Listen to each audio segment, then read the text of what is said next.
Good evening, everyone. Good evening. I want to welcome you all to our Sledge Group Consultants and BREWMASTER production. It's our second health and wealth series. Our topic tonight is on mental health. I'm very honored and grateful for you guys to take out your, and ladies, to take out your time tonight and spend just some minutes with us, with one of our major community leaders and nationally known. I'm ecstatic and really excited to have this brother with us tonight. He's from Chicago. He does tremendous work in the community, in the school system of Chicago, with our children and with many adults concerning the mental health issues that surround us. For those that you have never attended a Sledge Group Consultant health and wellness, this is probably our third year of doing it. And due to the pandemic, we're doing it on Zoom.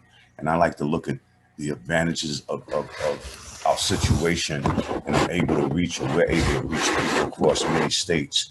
There's about 7 to 8 states on this call tonight so far, and we haven't even reached nearly our capacity tonight. You know, when I talk to this brother and many of you concerning what's going on in the school system, in the homes, with depression, with anxiety, with suicide, it alarms me. It alarms me. You know, I invited a lot of educators on here, a lot of clinicians on here, a lot of professionals on here. You know, I met this brother a couple of years ago. We were both receiving an award from some sisters, an organization called Celebrate Thy Brothers. And I had never met him prior to, and we had to give an acceptance speech. And when I came off stage, the brother hugged me so tight and he called me Baba, and he said, "You know, you're my mentor now." And his book had just been published, and we got some time to spend in Harlem in St. Nicholas Park and talk for like an hour and a half before he flew back to Chicago. And I just can't tell you how our spirits connected and how much I need him still in my life. You know, the Sledge Group Inc., we always talk about a mentor needs a mentor, no matter where you're at in your life, someone to guide you. But spiritually, I just feel so connected to this young brother. He's an author, nationally acclaimed. He's a visionary. He's a spiritual being, a man of God. He's a teacher, published author. Not hard to get, not easy to get your hands on in terms of his schedule and his calendar. And I understand raising children, you know, as a father is not an easy task, you know, but I'm really ecstatic and really excited about having this young man join us tonight. And if you attended our first Health and Wear series, we had another Dr. Williams on who was an expert, who still is an expert in her field, and we discussed water. If you haven't seen that video, just put your email in the chat. And I just can't bring stuff to the community that's not valid and that's not 100 and that's not, you know, driven in my spirit and by God, you know, we are really blessed. And even some of the people that's on this call tonight are children of God that have been touched with a mission and with a purpose to do things. And DR.OBARI CARTMAN is one of them, you know. And when we think what we see on media, on social media, we don't think we have the cavalry, or we don't think we have the people around us that we need. All we really got to do is talk to somebody. You'd be surprised how many lives have been touched by this young man, including my own. And without any further ado, we're going to do a Q&A on the end. I ask everybody to mute themselves until we get to the Q&A. But without any further ado, I give you DR.OBARI CARTMAN. Can y'all unmute yourself for a minute and just give him a round of applause? Show him some New York Harlem love or whatever state you in. Yeah, come on. That energy. That energy. No, y'all can do better than that. I know y'all can do better than that. I know y'all can do better than that. Yeah. Welcome. Thank you for coming. I appreciate y'all. Thank you, family. Thanks. I haven't heard applause in a long time. We don't do applause on Zoom no more. Hope I do good enough. I want to see what we could do for a standing ovation. I don't know how y'all do that via Zoom. We have to figure out how to make everybody stand up somehow. But we'll do it. I really appreciate this invitation, man. Oh, hold on, brother. Hold on, Doc. Hold on, Doc. Let me mute everybody. Yeah. And then you unmute yourself. Unmute yourself, Doc. There we go. Man, I so appreciate how much we figuring the Zoom thing out, man. I'm just so impressed by, especially my elders. We just adjusting to this thing. And we all very clear that the only way to get through it is together, and the isolation is killing us. And so I always appreciate any time we get together and share and learn from each other. Very much appreciative of Baba Sledge for your work and for your encouragement and for your mentorship. I've been inspired by a lot of people, and then you make a connection and you say, you know, we should keep in touch. And, you know, we all do the lip service. Say, yeah, I'm gonna keep in touch, but you really have actually done what you said you would do. And that means a lot to me. And so I appreciate you and your work and your family. When African people gather, I was taught by my elders to begin important gatherings, whether it's virtual or in person, with an acknowledgement of our ancestors. I'm gonna start with just a brief libation. I got a plant. We on Zoom now, but we all on solid ground wherever you at. And so before I begin my remarks, I just wanted to pour just a libation just for this plant, just to honor the cycle of, you know, regeneration and the regenerative powers of life that's represented when we acknowledge our ancestors, and just to bring those ancestors into the space that I would like to support this conversation. So I'm just gonna pour just a little libation into and ask for the presence of my father and my family lineage and our national, international spiritual leaders who have led my way, my journey. My spiritual guide, Baba Son, who has instilled in me a practice in African spirituality that I carry with me. And to all of our ancestors, our collective ancestors, I just want to invite them into the space to join this conversation. So I appreciate. I'm sorry, is there a comment, somebody? Okay. So the first thing Ashe, brother. Ashe. The first thing I want to point to, and I appreciate y'all going with it, but like somebody cringed when they saw me pour pop into a plant. Like somebody was uncomfortable just watching just that process of me pouring Sprite into the dirt. And I just want to acknowledge that cringe, that feeling of like, you ain't supposed to put something that toxic into something so pure. And when I do it this way, it's just a reminder for me and for all of us to maintain the sanctity and the purity of our minds and our spirits and our bodies. If you ain't feeling the power of protecting those things that are pure, just go back and watch the last session around water. I emptied the Sprite out and poured water into the bottle, but like you wouldn't pour Sprite into a plant. but I would pour it into my son. Like, it don't even really make no sense when you think about what we do and what we ingest.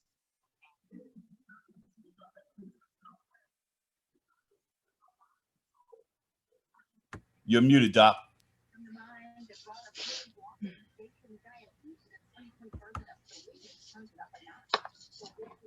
Doc, you're muted.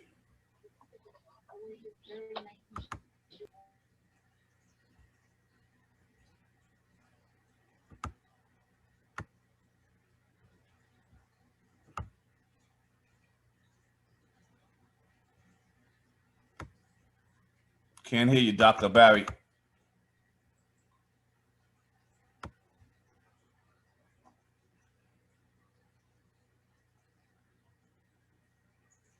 You're still muted.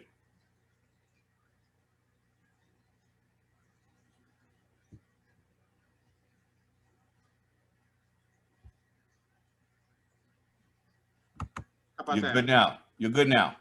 Okay. So I didn't press nothing. I'm just talking. Okay.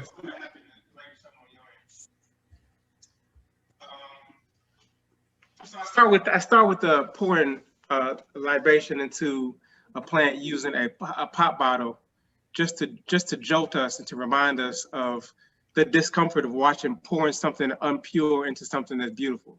And the thing that I hope comes from this conversation is, what is it that we can do as a community to protect the purity of our young people's minds?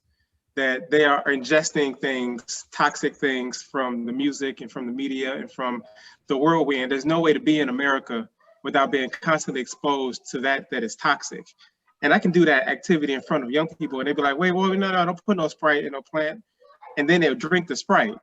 And it's that contradiction that we got to deal with.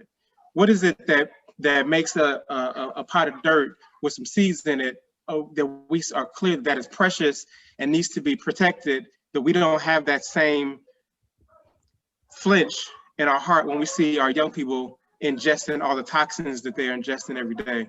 And so that's the conversation. That's what we want to go to figure out how can we protect the minds, the precious minds of our young people. If you think about what's the most precious to you, if you think about your most valuable possession, if it's your car or pendant from your grandmother, or if it's a belt, whatever it is, or if it's your shoes. I know people that treat their shoes better than their minds.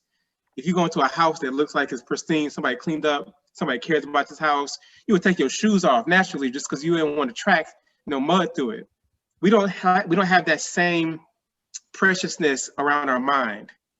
And when I think about the thoughts in my head and the thoughts that were imposed in them, oftentimes by somebody else, by an enemy or by a toxic family member or by an American system, a pattern of education or media or entertainment, that there's so many things I got to detox from my mind because of the impurities in it.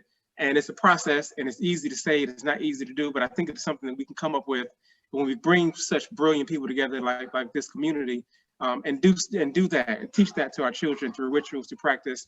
And that's my angle when I think about mental health. I just wanted to broadly share some ideas around my work and what I think needs to be done in this moment in response to COVID, in response to 2020. I think we have a lot of opportunities to do new innovative things because the world is falling apart, which means that we get to build it back up in a way that's sustaining for us. So that's what I wanted to share with today. I'm gonna got some slides I put together real quick. I'm gonna share my screen to see if this works. If it doesn't, we'll just talk. Let me see if this works. Wait, actually, let me share so y'all can hear my sound too. I got to sound a little bit.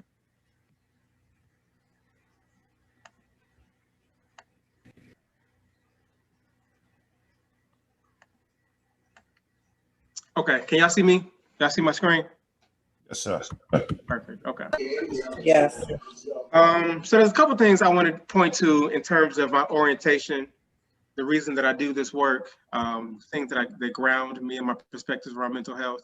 And I began again in the tradition of my elders to acknowledge the original cultivators and the inhabitants of the land that I occupy out of Chicago. So I'm repping Chicago now, but it wasn't always Chicago. It wasn't always Illinois. And I found a website that can show us, if you put the zip code that you're in, who were the indigenous inhabitants of that land that you're on. And for here, where we are, the original people were called the Kickapoo people, the Peoria people, the Potawatomi people, and the Miami people.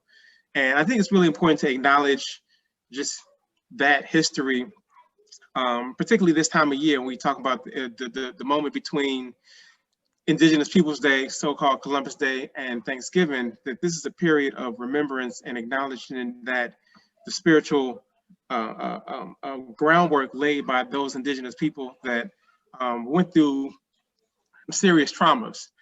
And what I want to connect is the ways in which culture and the mental health field as it stands continues to perpetuate the machinery of America, which has practiced for centuries the obliteration of a people, not just by violent, not by death, not by body, not physically, but the cultural, mental, psychological, and spiritual death of a people that started with the indigenous people of this land. The process of taking them as they were, as they had their initial value systems and practices and rituals, and putting them through the violent machine, the traumatic machine of America to churn out this capitalist product, this version of success, this version of well-being that is not healthy for most of the people that live here, certainly not for the planet. And we continue to buy into the mythology of the success of the American way, including in the mental health field. And so what that looks like, has lots of different repercussions. This is a nonprofit in Chicago that got millions of dollars from a grant when Jay-Z came through the city to try to give out some money from the NFL. And this is the process that we see all too often. And I want to talk through the mental health implications of this idea.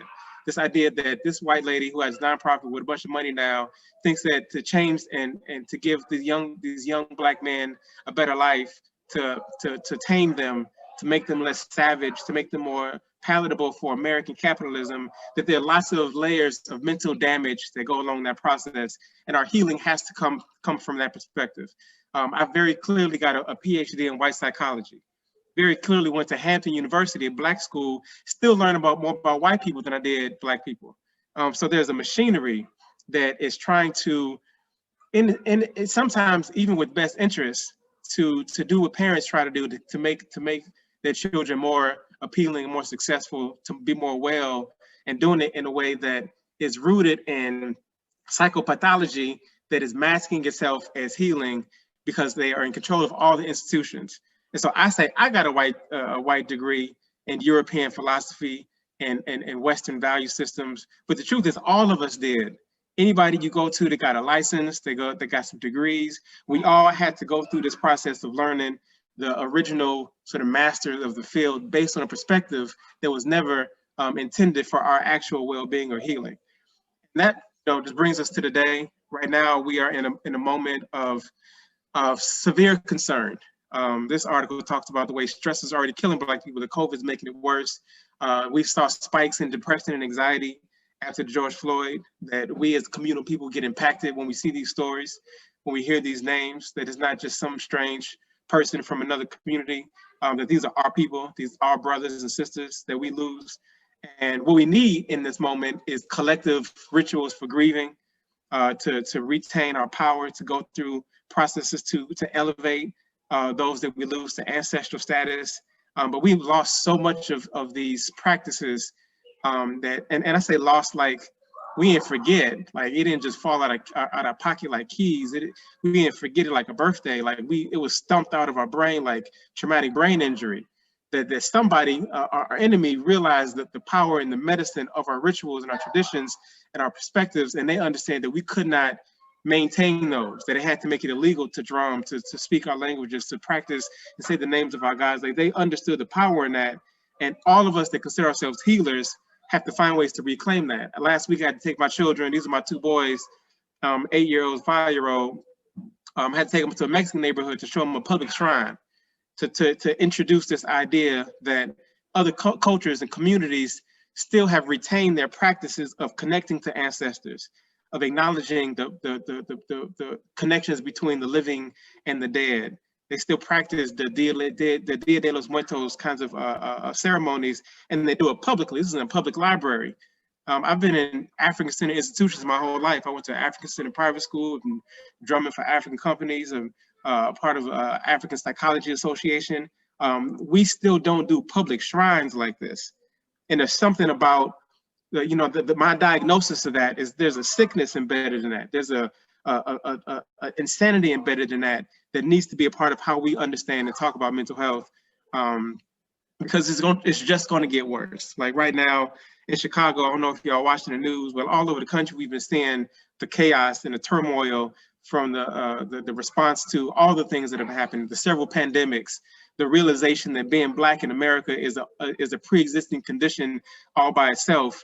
And in Chicago, it turned into rampant gun violence, worse than before. We saw children, 20 children, at least off the top of my head, I can remember getting shot in Chicago over the summer. That outward expression of the pain and the trauma as a result of addiction, as a result of unemployment, as a result of the anxiety, as a result of the grief, is going to turn inward over the next couple of months. I'm real concerned. And it's not a prediction, it's just an anticipation and talking about how can we prepare as communities to prevent the downfall of the rising rates of suicide.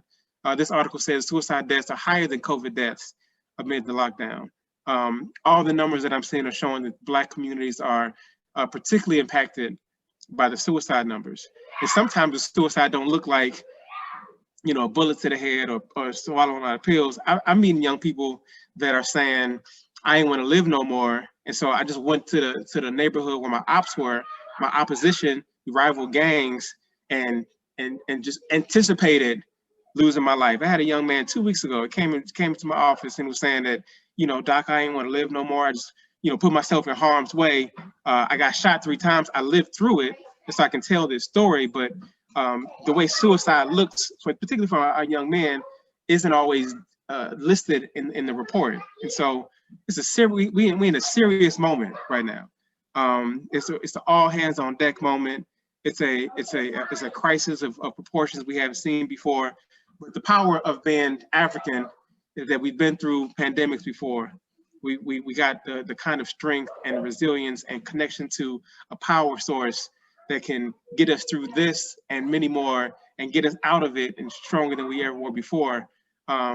Because this is a video I found from an artist who talks about the state of being in the hood, being in Black communities and brown communities, where if you're not depressed, if you're not anxious just a little bit, that you're missing it, that there's so many conditions and so many systemic problems. And we talk a lot about trauma these days, but the trauma is so individual focused. We still saying, if I can take one kid out, give him some deep breathing activities and give him some mindfulness skills and teach him how to make better decisions, then that is my healing. That's the American psychological system.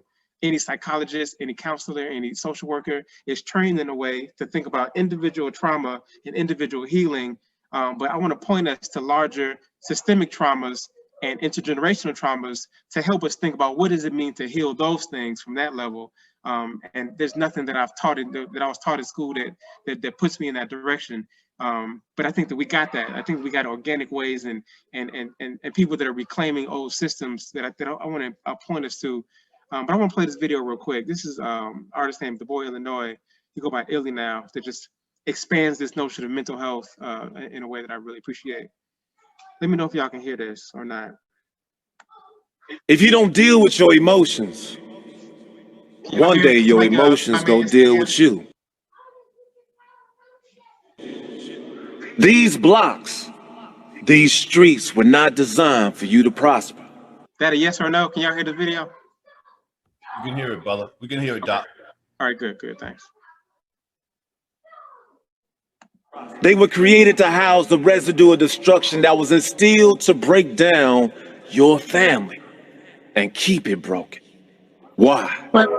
So they can keep you hurt, keep you confused, keep you looking at dead ends, hanging on no hope, so they can control you, move you like livestock, like cattle, keep you isolated, keep you beaten down mentally, so they can use your light, your energy, your mind for their gain, their wealth. We got it all after that. Their profit. That's why the whole hood suffer from depression. Way before Trump won the election, the whole hood suffered from depression. I never take my blessing as a blessing, because the whole hood suffered from depression. My opposition just made an investment. Make sure the whole hood suffer from depression. Never take my lesson as a lesson, cause the whole hood suffer from depression. Whole hood folding under pressure. Baby mama and my mama stressing. EBT don't come on until the 7th. Man, my whole hood suffering from depression. I often talk about trying to make it out, but really though, I ain't trying to leave. Just made a couple G's in the streets, then I spend it with some people who don't even like me. That's depression. Cause low key, I'm trying to impress them. Get your cameras out when I get the flexing. I don't listen to the music for a message. I blow at any motherfucker that's been talking reckless. She was younger when she was molested. I say she was younger when she was his next. Now she going around screaming, hoe is life. She don't know she suffer from depression. Taking trips, but all I know is the block. Screaming fuck 12, but all I know is the cops. And I ain't grow up with my pops. Man, said that be on my mind a lot. Way before Trump won the election, the whole hood suffered from depression. I never take my blessing as a blessing, because the whole hood suffer from depression. My opposition just made an investment. Make sure the whole hood suffer from depression. Never take my lesson as a lesson, cause the whole hood suffer from depression. Our road has been painted with obstacles. Trust me, I get it. You were born at a disadvantage. Your skin has become a badge of banishment, a target that has been aimed at for over 400 years. Socially, economically, spiritually, physically, mentally, you and those that you love have been pressured, weighed down day after day after day. We have been warred on, traumatized with no treatment, ridiculed for being off balance, angry, desperate for a come up, pushed to cause harm to others, your sisters, your brothers, your fathers, your mothers, strangers that look just like you. So what do? The only way to solve a problem is by identifying it. You gotta be able to look in the mirror and have love for self. That's how you go love the next. And yes, depression is a cancer that's eating us whole. It's time to cut it out. It's a real reason you've been down. It's by design. You've been taught to build walls, those same walls trapping the pain caused by the struggle. You boxed it in, locked it in, you internalized it. But it's time for us to heal. That's the only way we go build. Let's heal. If you don't... So that's the boy Illinois and Jay Ivy. I use that in a lot of work I do with young men in particular, just to normalize the pain and trauma. But more than that, he said a line in there that I don't agree with, that you were born at a disadvantage. And I think a lot of young people have that sense that, like, the way we talk about historical context and systems analysis, we want them to know what we've been through and the impact of that over us or generations, but we do it in a way that I think contributes to the shame and the powerlessness that we feel. And so if young people feel like, you know, they come part of communities that's full of pain and violence and addiction, and then we come in there and say, yeah, I know you've been traumatized for 400 years, but never talk about what happened before that 400 years and talk about the ways in which we responded to the oppression the whole 400 years, then it leaves them with this sense of like embarrassment. They don't want to be connected to African history or even, you know, the civil rights moment or the slave resistance, so-called slave resistance, because we don't teach it in the way we teach. We've been getting lynched and again, a butt kicked for years. But the problem with that is that while it's true, and there's, you know, new data to support the ways in which trauma is passed down generation after generation for up to 14 generations, this study is saying, it's also true that we pass down genius from generation to generation, that we pass down brilliance from generation to generation. We got to tell both sides of the story. If somebody came to my office and said that I got an addictive gene, then that's an awareness that you got, you know, some folks in your generation, a generational curse, if you call it that. But you also got, you know, thousands of years of power and institution building and innovation and creativity inside your blood, inside your bones. How do you activate one and repress the other? And if you're addicted, and if you got an addictive gene, I would tell you, don't spend your time around no bars. Don't be in no environment that's going to elicit that addictive gene. Don't even play around just a little bit with taking a drink every once in a while. If you know you got the awareness of that in your DNA, then you need to be around spaces that's going to encourage your peace of mind. And I think that we can teach that message. And anytime I talk about historical context and I say, you know, we had a moment, we've been enslaved, not like that happened to us, but every step of the way we fought back. Every step of the way I can show you and I can document the power in being Black and being connected to Africa and the brilliance and the beauty of it. And they walk away with a different sense of self, a different sense of possibility. Say you can do whatever you want. I can say that because it's not some pie in the sky, you know, graduation speech. It's based on the evidence that we've already done that before. And we just got to get back to that. So that's part of my I call my cultural orientation. Go to a therapist, and if you go to a counselor, you want to start, and people might start with saying, my theoretical orientation might be CBT, cognitive behavioral therapy, which means they try to track the scripts in your mind and connect those to how they respond to different emotional responses, and you can retrain your brain to do have a different output based on the way you think and which you input and which you acknowledge. It's a really impactful theory. Got lots of good evidence to support its effectiveness. Some people might say psychodynamic, their theoretical orientation. Some people might say it's an eclectic, it's a mix of different things. But what you want to know from anybody that's providing mental health counseling or services is what is their cultural orientation. If they say, I don't know, I never thought about that before, the answer is always European. It's always white. It's always Western civilization, because that's the training. That's what we all our base in. And if you are doing cognitive behavioral therapy, for example, and have not wrestled with or come to terms with some identity around your cultural orientation, then you'll never be able to get at the core of the healing. You'll just be circling around the scripts, the thoughts, the behaviors, the feelings. But at the center of the cognitive behavioral therapy is the sense that we have core beliefs about ourselves and in the world.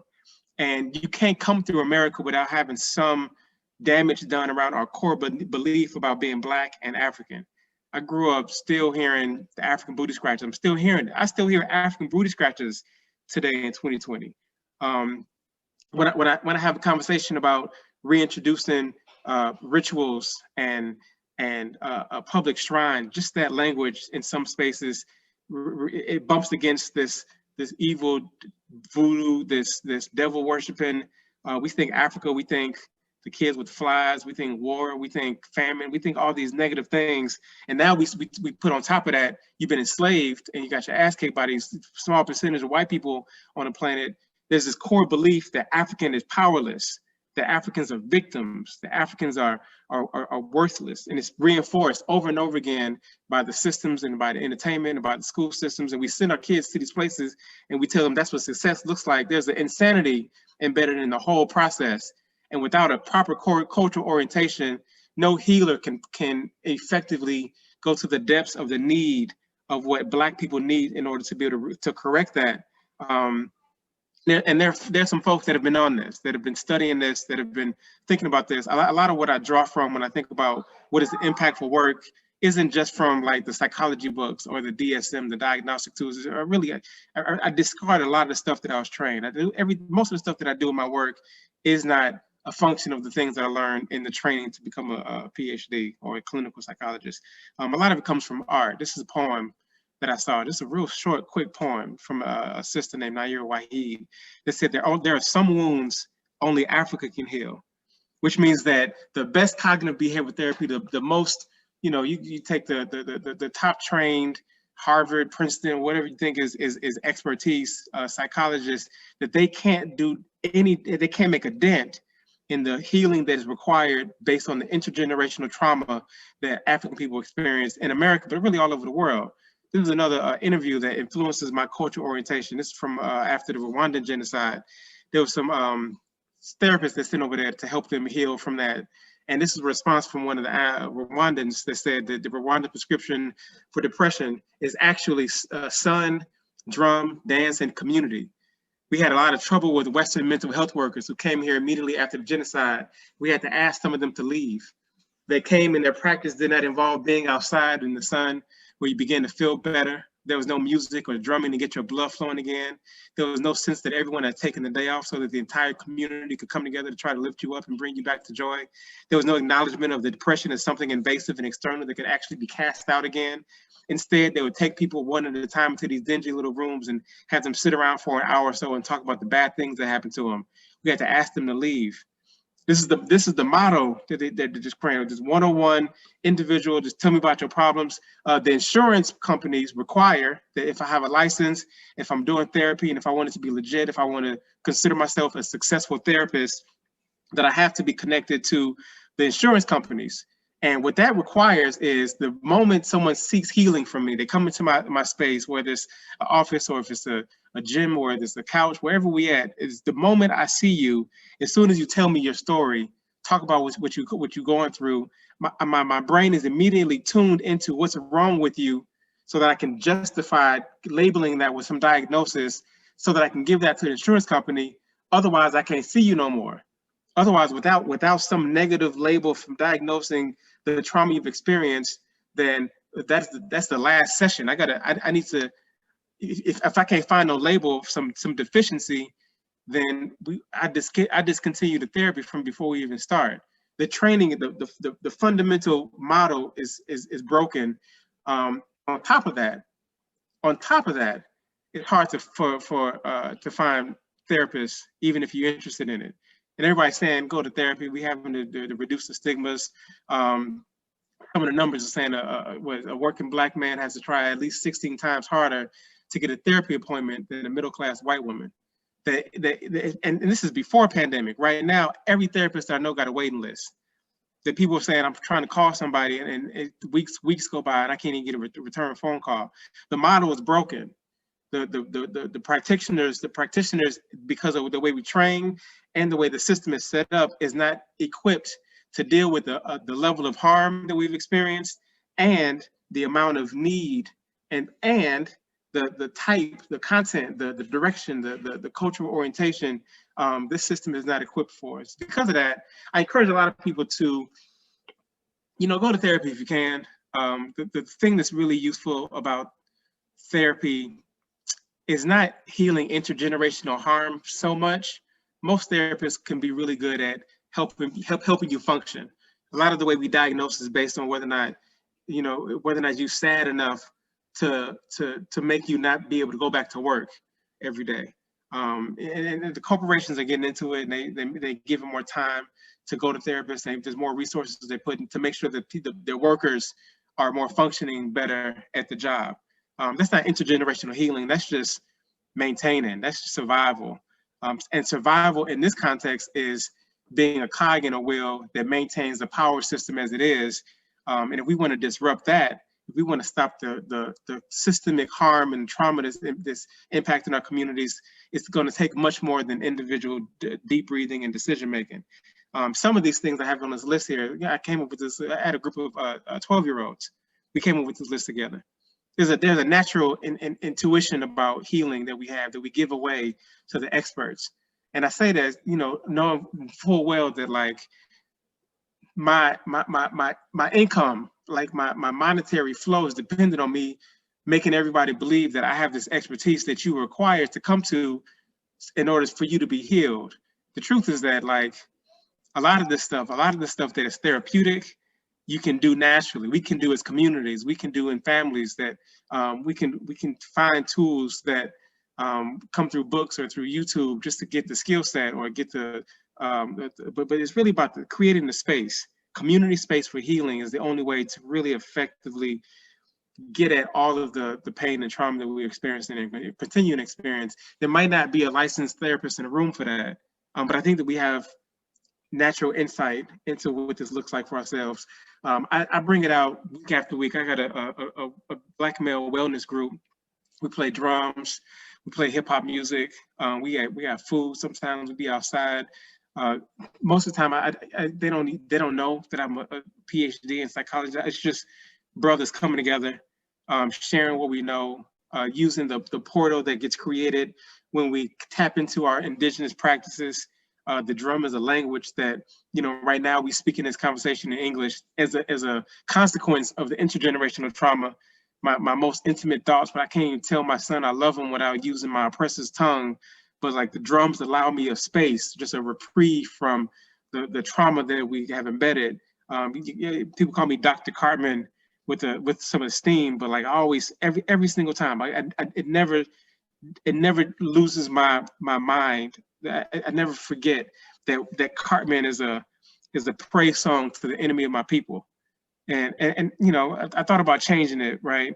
I really wished I had this conversation with my kids' parents before we start signing documents. I try to go by Obari more often, but like my father gave me this pride. He was like, we grew up celebrating Kwanzaa and playing drums, but he was held on to his name so hard that I felt like I needed to keep the name in honor of him after he passed. But it's really a badge of shame for me personally.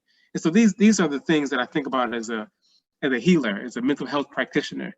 What are the levels of work? What are the opportunities that we have? What can we do to instill these natural practices to elicit the natural healing embedded in our blood to really correct the damage done over centuries?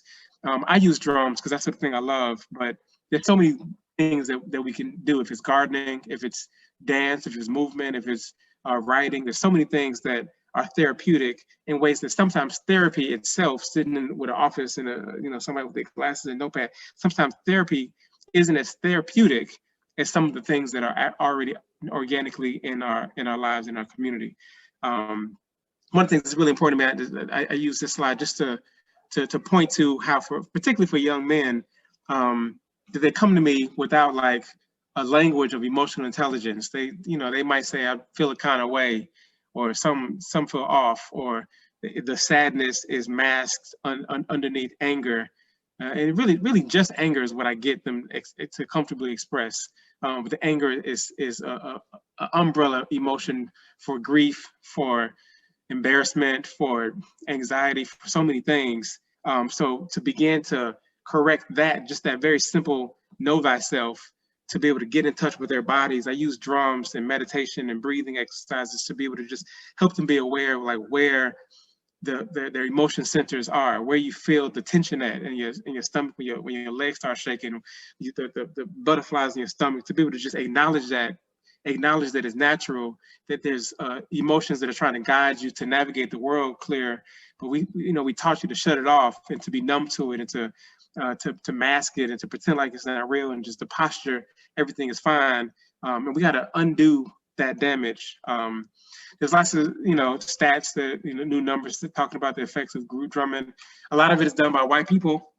I Google drum therapy. You'll find white people sitting in circles playing our stuff. One of the things that I do to orient the space, and every once in a while I'll bring this passage back up in our drum circles.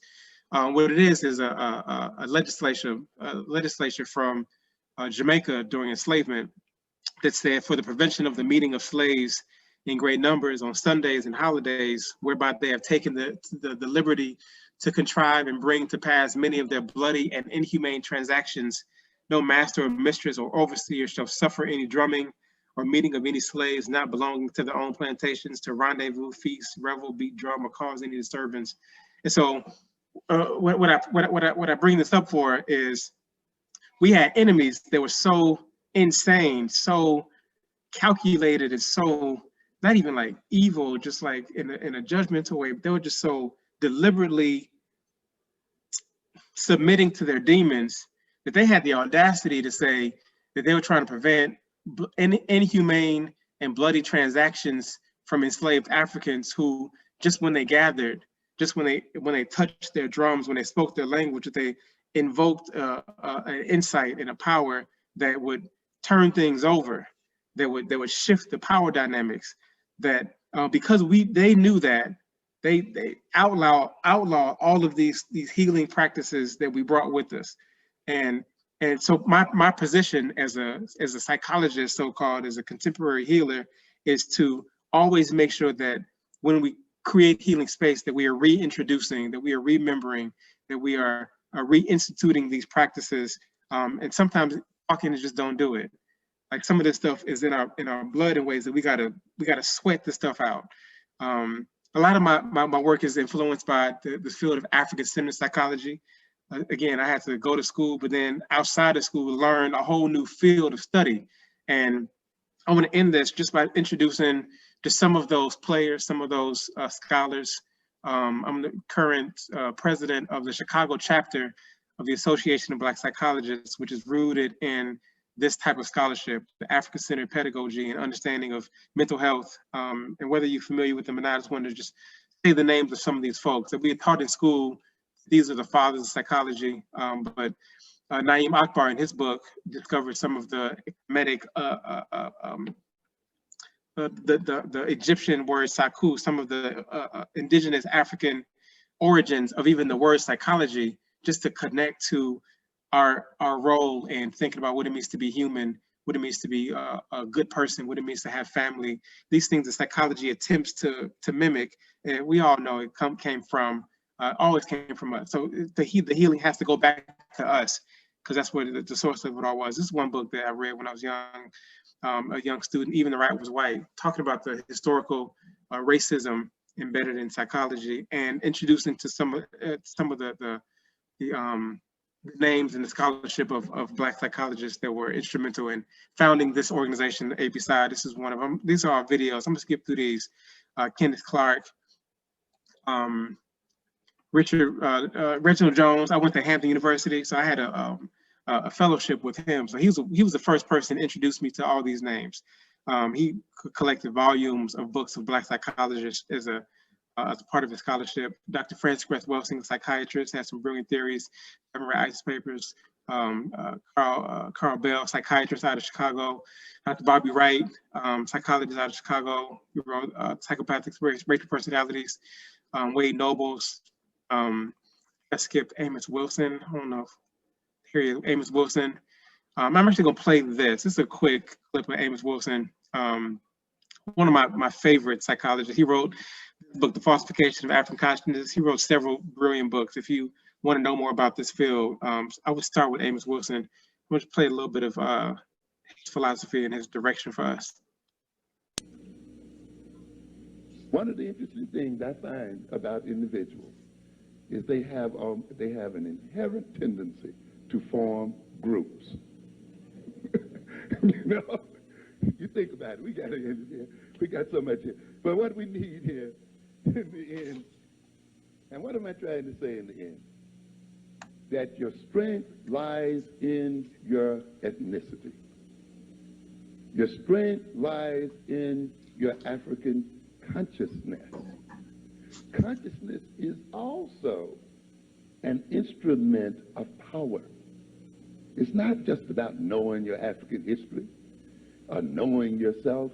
Consciousness is the means by which an individual determines his or her behavior, you see? And the things used by consciousness, thinking, reasoning, information processing, and the values that are a part of that consciousness are the means by which the individual negotiates his way or her way in the world. You understand what I'm saying? It is through consciousness that you adapt to the world and adapt the world to yourself. And therefore, since consciousness guides behavior, since consciousness enables the individual to do various things, consciousness is an intelligence and consciousness is a power. The thing about consciousness, though, is that it can be socialized, meaning that consciousness that can be created by the nature of the interaction that the individual has with other people. And what has happened then is, in interacting with whites and Europeans, we have been inculcated with a Eurocentrically generated consciousness. And once that consciousness has been imposed upon us, and since it is an instrument of power, it means then that the Europeans have power over us through the consciousness that they created in us. You can then only escape from European power by developing an African-centered consciousness based on African-centered values, you see? Because if consciousness guides behavior, if values guide behavior, then if those values are your own, and if that consciousness is your own, then people with another consciousness and another set of values cannot control how you behave. Understand? That is why African-centered consciousness frightens them to death, because they recognize that their whole social order is built upon the consciousness that they have inculcated into African people, and is built upon the values which direct that consciousness. And that means then if African people begin to follow the lead of African values and follow the lead of an African consciousness, the social order that is built upon their having an Eurocentric consciousness will collapse and fall apart. Right. Hey, let's post them. Read them if you haven't. Who else? Carl Bell again, Bobby Wright, Wade Nobles is another brilliant mind. He's still alive. He's still around writing and thinking. This is one of his books, Seeking the Saku. He's arguing for not even using psychology as a label no more, to call ourselves Saku Shetis, illuminators of light. Dr. Naeem Akbar, again, another brother still around, very influential in my work. One of his stalwart books, all of them are brilliant, but the one of Breaking the Chains of Psychological Slavery. So having the analysis is one thing, but what do we do to correct this stuff? He's very, very good at. I'm gonna actually end with this. I'm gonna play just this clip of Naeem Akbar, just send us off into some conversation about all of these things. Yeah, I'm eager to talk. Psychology, political science, biology, physiology, economic theory. Take any theory you can find from any discipline you've been exposed to in the Western world, and you could not, within the confines of the parameters of that theory, explain why we are still here. In fact, if you use the parameters in any of those theories, they would tell you none of us should be here. And certainly, the fact that you sit here in front of me today with the dignity, the respectability, and the beauty that you're showing and exuding, and the fact that we have rediscovered, despite all that we've been through, the secrets that was hidden from us about ourselves, there was no way that could have been predicted. Don't you know that Caucasians did all they could do within the limits of what they knew to block us ever getting back to this point? Don't you know there was never supposed to be an Ivan van Sertima to know that African people had been here before Columbus got here? Don't you know there was never supposed to be a John Henry Clark, never supposed to be a Yosef Ben Yakanan, never supposed to be a Van Sertima, never supposed to be a Asa Hilliard, never supposed to be a Maulana Karenga, never supposed to be a John G. Jackson, never supposed to be any of these people engaged in restoring this? Don't you know they did all they could to prevent it? They spotted our brightest ones, snatched them quick.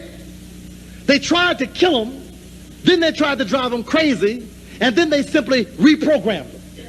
So we lost many, but look how many we kept. The development of the minds that we have cannot be understood using any concept of educational or training theory. It can't be understood. If you deal economically, you can't explain our economic situation based upon economic theory. We are not supposed to be here. And not only are we here, we got billions of dollars. We got good money. We just don't have good sense. Pause there. More folks that if you're looking for recommendations for folks to look into, Dr. Asa Hilliard, Jawanza Kunjufu, Faye Belgrave, Thomas Parham, William Cross, Linda James Myers, Claude Steele, Kobe Cambone, Carl Bell. We got a scholarship. We got workers, we got writers, we got theorists. I believe that it is the task of my generation to read their works and to put it into practice, to usher a new movement of making this the mental health movement. The reason I put this together in this way is because I'm aware of all the ways in which mental health is more popular these days, and it's on everybody's lips. But like, if we don't in this moment make it a cultural movement, we will miss it. Like, we would just, everybody's going to be sent back to therapists that are trained in ways that aren't in our best interest, to go back to work, to vote, to be good American citizens, and miss the damage and the healing possibilities of the moment when we're all more aware of our emotional, social, mental health, spiritual well-being. That has to be what the self-care, the community care movement needs to be about. It's not right now. They're not studying this. The new folks, they got a lot of new people in the area, and they pop up shops, and they got cool slogans and Instagram followers and they're influencers, but they're not studying this stuff. We have to push this. Those of us that, I imagine the folks that are coming on a call like this are familiar with some of the cultural workers and some of the reasons that that aspect of the mental health is important, but we need to connect that to this moment in time, particularly this year. Everybody's aware of the damage done. I think that we need to be more aware of the possible healing opportunities that come from this, and start to put that into practice in our families, in our communities, and whatever your work is, whether you're a therapist or not. If you're a teacher, if you're a lawyer, that this is the fertile ground that we have possible. And I think that we can make brilliant fruit from it if we are deliberate, intentional, strategic, and work together. And that's really my charge for today, is to do that with intention, to connect it to old stuff. America likes to push the new stuff. What's the new hot thing? But for us, our healing is in our elders. It's in our the practices that we have the evidence of the centuries of surviving and thriving as African people, is the evidence-based practices that we need to be relying on, and we got access to it. We got access to each other to help fill in our gaps, and we just got to do that. We just got that is the work for me. We got to do that work. We have to do it with urgency, because literally our lives and our children's lives depend on it. And that's all I have for today. I appreciate y'all time. I'm open for any questions, comments, ideas, suggestions, directions. I'd love to just engage y'all in some conversation about making this stuff reality, turn this theory into practice. Can y'all please unmute yourself and give my man a round of applause for his time and his energy and his knowledge? Yes. Please, everybody, Yes. please give it up for Hey, Dr. Obari Cartman. Doc. Dr. Obari Cartman. Can y'all please give it up? Please. You appreciate it. Thank you, brother. Okay. Thank you. Thank you. Thank you so much. I appreciate y'all. We're going to open it up to Q&A, and keep in mind our children as well as our elders. And you said something very powerful toward the end, brother. Our mentoring program, we're trying to prevent a lot of this stuff from taking place, and they carry the trauma into their adulthood.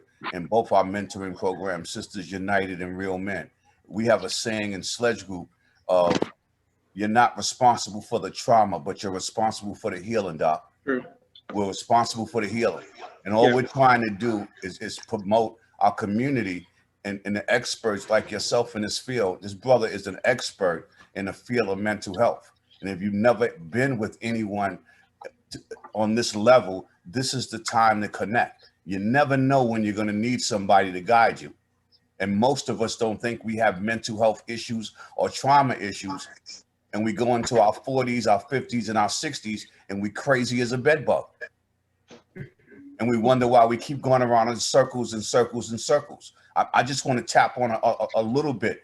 Domestic violence is mental health, mental illness, man. Absolutely. Constantly being incarcerated is mental illness. Yeah. Paranoia, bipolar, anxiety, and everybody is under some kind of stress with this pandemic going on. This is so needed. I'm going to mute everybody. Please raise your hand. See, brother Donald, you got to unmute yourself first, probably. Here we go. Thank you, Dr. Bari. Fantastic presentation. One of the things that we've been talking about in Sledge Group is the effect that the virtual learning is going to have on our young youth. Okay. Not having the face-to-face interactions. The parents are having to now train or educate their students from a psychological standpoint, how can we as a community help our young people who are now being forced to learn at home as opposed to having that face-to-face dialogue with a teacher, and the psychological ramifications that you might see? Yeah, I could do a whole another hour on that. I got two boys, 5 and 8, kindergarten and 3rd grade. I fundamentally don't believe that a kindergartner should be on Zoom all day. I just fundamentally don't agree that this is a good for his mental health, for his educational health. My biggest concern about the lasting impact of that, he's going to the school I went to, African Center School called Beta Shabazz, is charter now. And the thing that was really powerful about me in that school was that I loved going to school. My initial reaction to my first relationship to the institution, to the concept of education was affirming. It was fun. It was full of Black people and Black things. And I carried that love for education throughout every institution, all the way through a PhD up until right now. I still love learning. I still love reading. And I think it was because of that first introduction. Right now, I don't think that I think my son hates school, because that's his understanding of school is this forced, bland. It's all of the worst stuff of school. You take away all the social stuff, all the art, all the stimulation, and you just have, reading. And I think every time I say, all right, let's pull your laptop out, let's go, there's a sigh, there's this moan. And that's what I'm most concerned about, is just like this. I'm teaching him that his connection to school is this computer. And that's not what school ever was for me. It was rich and vibrant and full and motion. And so whenever, right now, in the beginning, that was my struggle at first. It's like, do I make him stay and pay attention, or do I just go with the wisdom of his intuition? When he get bored, turn it off. And more, I cut the thing off when I see he's not paying attention. I don't be like, no, sit there, listen to your teacher. There's a power dynamic that's really strange, where there was one time he had to pee, but like he didn't get permission from his teacher. I'm like, boy, you are in my house.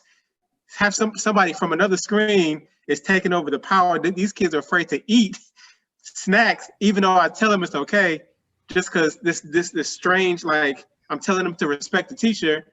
But then the teacher saying, you got to put it in the chat before you can go pee. Now he's not even responding to his own wisdom of his body. There's so many warped things about it that I think that we need to just to do it as much as we can, but like not force it, to not enforce the grades, to not put no pressure on it. I remember my older boy had a moment. I went to I was on a couch, and I had a sister in the house, and she was like, "You hate this e-learning, don't you?" And I was like, "Yeah, I hate this stuff. It's the worst." And my oldest son, what I realized in that moment, he had adjusted so well that he was just like glad to be home with me and just happy to have that time. And like, I realized in that moment that I put hatred of the thing in his brain. Yeah. So then when she asked him, she was like, "You hate it too?" He looked at me and was like, "Yeah, I guess so. You can say that." I in that moment, I was like, "Oh, I just planted this seed in this boy." Yes. Right. And so in that, once I realized that happened, I took it upon myself to correct that. Like I didn't want to let it slide. I said, "So wait, now I want to change my answer. I actually don't hate it. Some stuff I don't like about it, but I'm first and foremost, I'm glad that you're safe. Second, I appreciate spending more time with you. Third, I get to watch the classroom. I get to be more intimately involved with your education, and I get to have more power in it. Because of that, I said, instead, let's just go to gym class right now. I closed his math assignment in that moment to reinforce this lesson. We went outside, went for a walk for blocks. He found a chicken coop in the neighbor's yard. We found a hornet's nest. We went to our uncle's house. He had the best moment of like this educational experience. And I got to use that to say, well, now this is what e-learning is. This is where remote learning is. It's a interactive, we get to have power and say in this. I don't hate it. I'm sorry I said that. But we just got to use it to our advantage. We have more power. If we said we hated the curriculum, now I get to one, monitor the curriculum and supplement it in ways that I couldn't have before. We took my oldest boy out of the African Center School we was in just because for academic problems, and took him to what's supposed to be a better school called Disney Magnet up north. So right now he's hearing this message that he's in a better school, which is downtown, more white people. We got a young white lady teacher. All these messages, and parents get old. I get parents. They bring me their teenagers. And they're like, I have no idea why this boy just wants to date white girls. And this is it. Like, this is that moment when we instill these values of what better is and what superiority is, just in the structure of the day. And so last year, I remember on Columbus Day very vividly, came home with a picture. He had colored Columbus's face. I tore it up, talked about Columbus he came home one day and told me he was doing a Pledge of Allegiance. I was like, boy, if you ever again say the Pledge of Allegiance, never again put your hand on your heart and pledge allegiance to that flag. He was like, well, I might get in trouble with my teachers. Like, no, you're gonna get in trouble with me. If she got a problem, send it to me. So we get to have these intimate corrections in real time now that he's in the house, and I get to sit there and like, well, okay, now what y'all talking about? And so there's advantages that we get to play up, but a lot of it is just in curriculum and being more hands-on. For the older kids, I encourage to be more to have more apprentice models. So like, if the online class is boring, take the boy out and teach him how to fix a car. Like we need to be the educators in a way that I think that we never had the push to before, and recontrol the minds and the process of this for our young people, and use the remote learning for what it can be for, but its limits. And I think that we can work around that if we're doing that with intention. Thank you, Doctor. Come Yes, on, sir. Sister Fatima, and then Mark Tuggle. Unmute yourself, sis. I did. Good evening. Good evening, Dr. Obari. How you doing? I just wanted to piggyback. I'm an educator. First of all, Yeah. I am an educator of about 19 years in the public school sector. Mhm. I teach English, high school English. Right now, I'm in the detention center for young girls. I have them from 13 to 18 years old. And we are, Maryland State Department of Education decided to no longer do explicit instruction, direct instruction. We are streaming now. So the students are sitting in my class, but I am streaming. They're on computers all day. But I wanted to piggyback from what you were saying, because I have a son that's home online also. It is, use it to your advantage. Yes, if we do not, our students will be behind, but we can use it to our advantage, and also implement different types of instruction, implement the things that they should be learning, because that's what I do. Even in my job, I have English 11, and the students that I have on stream, I don't know them, but I guess there is something that they want from me in reference to knowing more about themselves. So my thing is, I'm going to give them what they need to have. Right. I can base anything on Common Core. So I'm going to teach, and I'm not supposed to do it, but at the end of the day, when I'm teaching children, I'm going to teach the truth.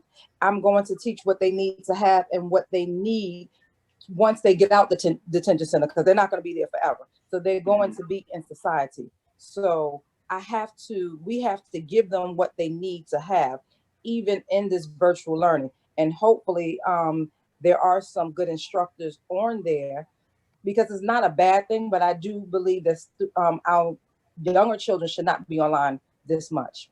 It is a lot on them. Personally, I have friends that are in education.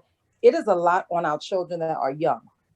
Our older children, they can deal with it because they can get up and go to the bathroom, go get something to eat. But the younger children are so ingrained in listening to these instructors. Right. So we do have to put our input in there and just let them know that you can do this and be respectful. You know, you can mute yourself. Yes, but use it to your advantage to give them more.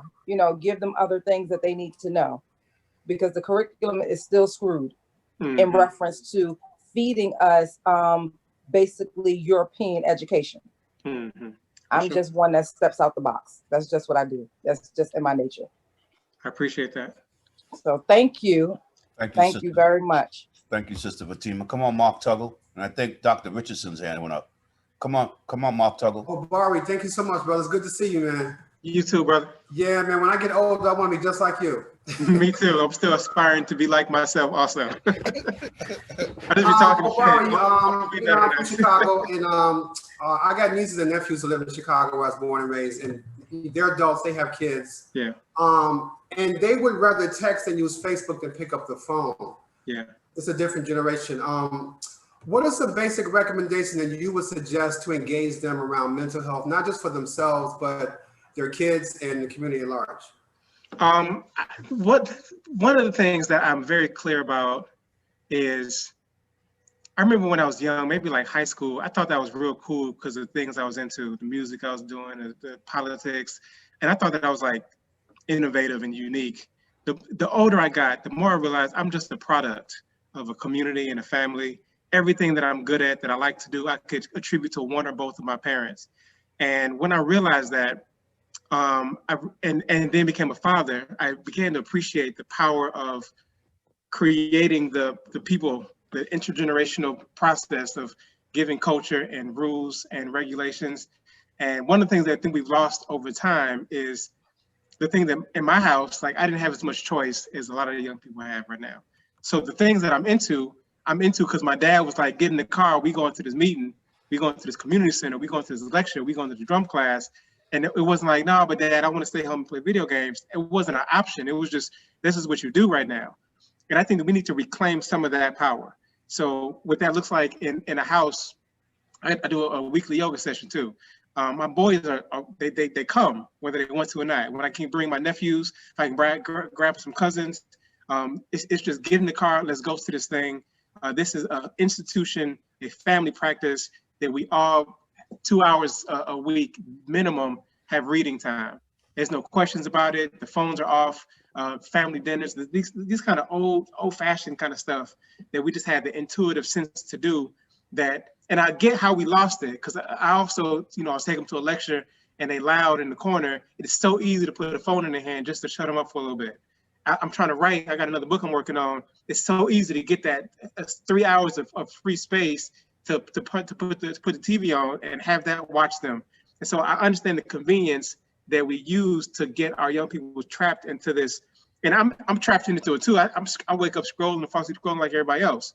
And I find myself at a stop sign. My brain is wired to need the stimulation. I know I'm putting everybody's life at risk, but I'm still texting and driving. It's like most people are. Like we are addicted to the same technology. We have to just force ourselves to institute practices of mindfulness, of breathing, of literacy, of going for walks.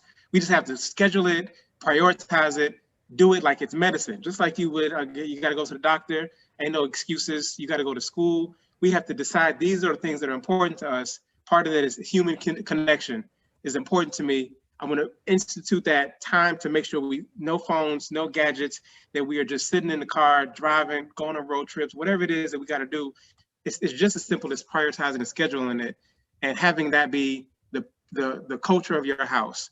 We got so much power in our house and we give it away to these so-called influencers. I can't have my kids think that grapes are candy if I wanted to. And my boy does that. Like he drives past McDonald's and other kids like, ooh, my kid's like, oh no, that's poison. That's work. It takes work to get my 8-year-old to think that McDonald's is poison because I've created the culture of that house without giving him the leeway, the room to be like, nah, that's not what I feel in this moment. I think we got to come back to some of that more structure, some of that, the more of the firmer parenting, so that when our children grow up, they can do what they want to do, but they at least have some sense of what is right, what is appropriate, what is best practices, and what I expect from you. And we've become a lot more lenient than I think that we should be. So I would start there. Thank you, Doctor. Thank you. Dr. Richardson, Natalie Richardson, unmute yourself. Hi, thank you, Dr. OBARI. I most certainly heard your message. And I'm a person that runs shelters all over New York City. Right, what? I missed that. Shelters. Shelters, yeah. Homeless shelters for families with children, right? And we serve vulnerable and disenfranchised populations. So I'm definitely seeing a lot of individuals that coming in with trauma. So I really appreciate the fact that you talked about systematic trauma and intergenerational trauma, right? Yeah. And many of the approaches that you talked about, I myself am not aware of, right? So my question to you is, how do we fast track this type of approach, right? Knowing that we have to train up people, even the licensed clinicians, because they're not on that page. They're on the European system, or whatever you want to name it, right? Yeah. And they're also still trying to have a paycheck, right? Because we're suffering from food insecurity, economic insecurity, you name it, right? So that DSM-4, 5 diagnosis that you might put there, that's how they get their paycheck. You got 15 minutes, you talk to the person, you document it. How do we fast track?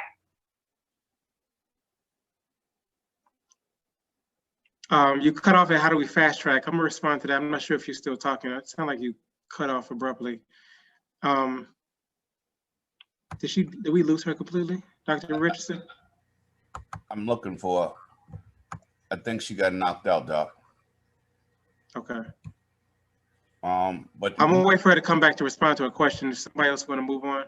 All right. Come on, Will. Brother Will, unmute yourself. Hey, how you doing, everybody?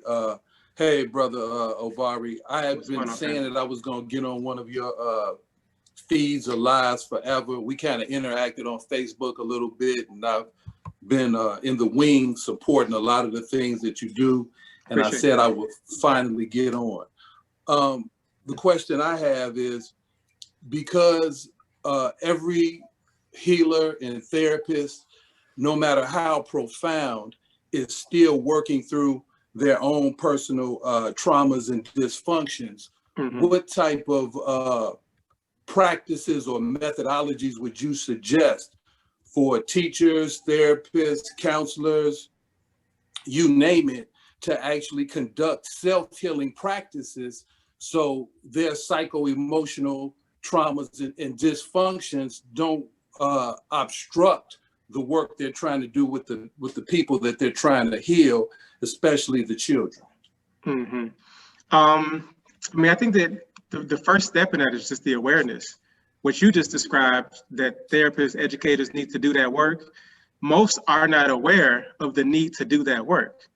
The system has so many reward for our sickness that you can define success in a way that makes you good at what you do and get paid well for it, live and die like that. And so the beginning of it is just like, you know, you have an assumption that people just want to be better and better, particularly in this kind of way. And I don't even think that most people are there yet. So the beginning of it is really, you know, it's almost close to the question she was asked about the fast track. What is it? And I think this moment, and I'm gonna speak more to it when she comes back, I think that there's a moment right now that can jolt us collectively into a new paradigm. I think our young people are really on fire in ways that even the question about a fast track, that like we had monuments up for decades, for centuries in some places that are just down now. One article I saw, 60 Confederate monuments got taken down this year over the course of months. That like when we decide to do something together, we can turn this thing around in a moment if we wanted to. We're that kind of powerful, especially when you got the young people involved. And the way I think to really institute healing practices where the healers and the teachers and the educators are a part of that ongoing healing process is to do away with some of the hierarchy of the expertise. The doctors and the licenses, like, you know, in America, we gotta have a license to hair braid right now. And we buy into it because of capitalism, but all of it is just structural. Like, we need to imagine brand new structures of ways of being and ways of commerce, of bartering, of a whole new way of being, so that we can all see ourselves as evolving human beings, that you never finish. The degree though ain't the graduation. As long as you're on this planet, we're still elevating and healing and learning and growing. And the way we have it now is that certain people are guiding other people in doing that. But I think what we need to do is all recognize the collective need to constantly heal, to constantly learn. And so when I'm in circle, it's not as an expert, it's as a as a you know, with the Rogaine dude, I'm not the president. I'm a client. You know, we in this together. I ain't figured this out yet. I'm not a master of manhood. I'm still making mistakes. I'm not a master. I'm just creating the space to open the floor to ask the question. And then there's the discovery process where you learn, I learn. We all listening to our ancestors. We all inviting our spirit guides. There's a wisdom beyond all of us that we just want to tap into. And with that spirit, we're constantly evolving, learning, and growing. And to do that, you have to put down some of your expertise. And we wear it because that's how we make our money. I got to be like, no, I'm the best. So you got to pay me the most. But then that interrupts this thing that you're talking about, which is a cyclical communal healing process that the teachers need to do as lifelong learners, and the therapist needs to do as lifelong healers, because we all are part of the same process. Thanks for your answer. Thank you, Doc. Dr. Richardson came back on. You want to unmute yourself, Natalie? He waited for you to come back on to get your answer. Dr. Richardson? Okay, so Dr. Richardson, yeah, the fast track. So I said a little bit about it a second ago. Part of it is connected to the youth. The youth have a impatience that's annoying, but it's also motivating. That right now they want things quick, and now they want to defund the police. They want to take the whole system down. And that energy, I think, in collaboration with organizations that have been doing the studying, I think is the sweet spot for us. So like my organization, Association of Black Psychologists, we're not good at inspiring the students. We don't. It's a relatively older organization. We got people that are committed, that have been studying for decades. But the young people, the young students, are relatively unaware of our existence.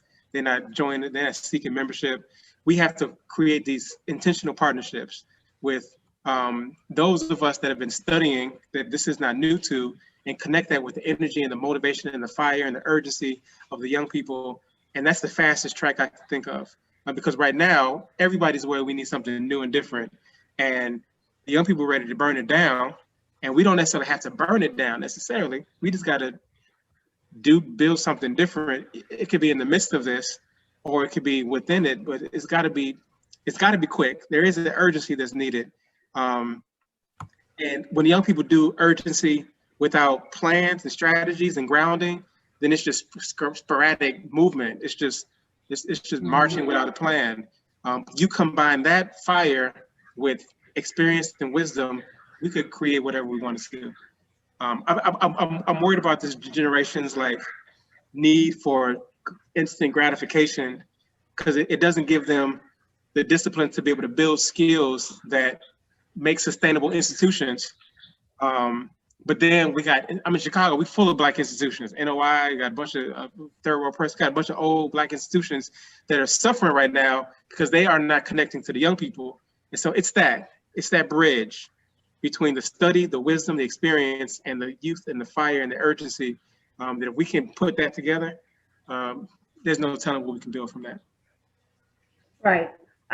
So how do you change that? Well, I know that the clinicians have to be retrained as well, but how do you really change that mindset? You know, as I look around, right, we have youth that are walking around in $250, $300 sneakers, right? Mm-hmm. They're changing them up every month. They're changing them up. Parents are buying them. A lot of parents are buying them and keeping them Gucci, but they won't spend the money to send the kids to school. You understand? How do you really change that mindset? You know, there's a lot of evidence-based models around a bunch of stuff. You talked about CBT, and there's motivational interviewing and trans-theoretical model of change. You know, I can go on and on and on. But if you don't change the mindset of the people that you're trying to help, right? Mm-hmm. Then we remain the same, you know, because it is getting passed generation to generation to generation. Right. So, I mean, right now, a lot of the mindset of the young people is being influenced by social media, music. And what's happened over the generations is it's an experimental time.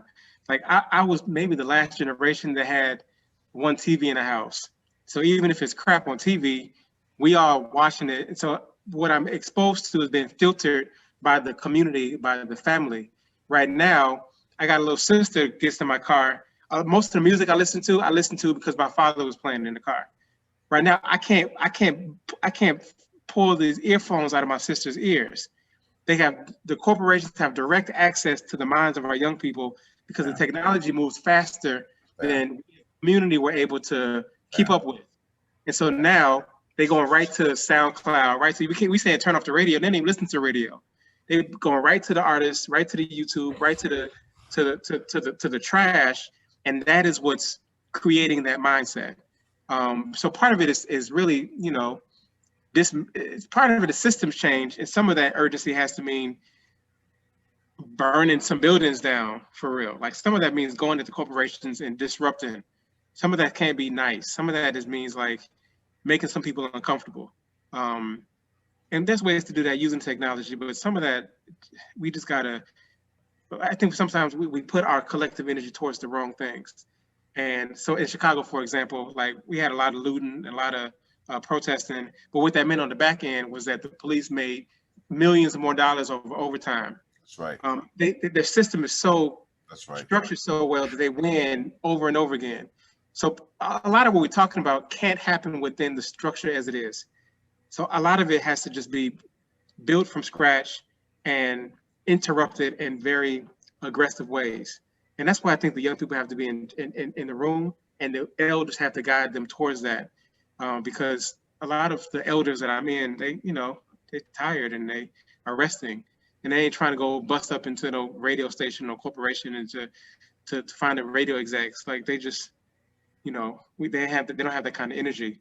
But the young people are influenced by the Twitters and the influencers, so they are moving, but they're not moving in that direction. So it always brings me back to that same thing. How do we disrupt the whole foundation of the systems?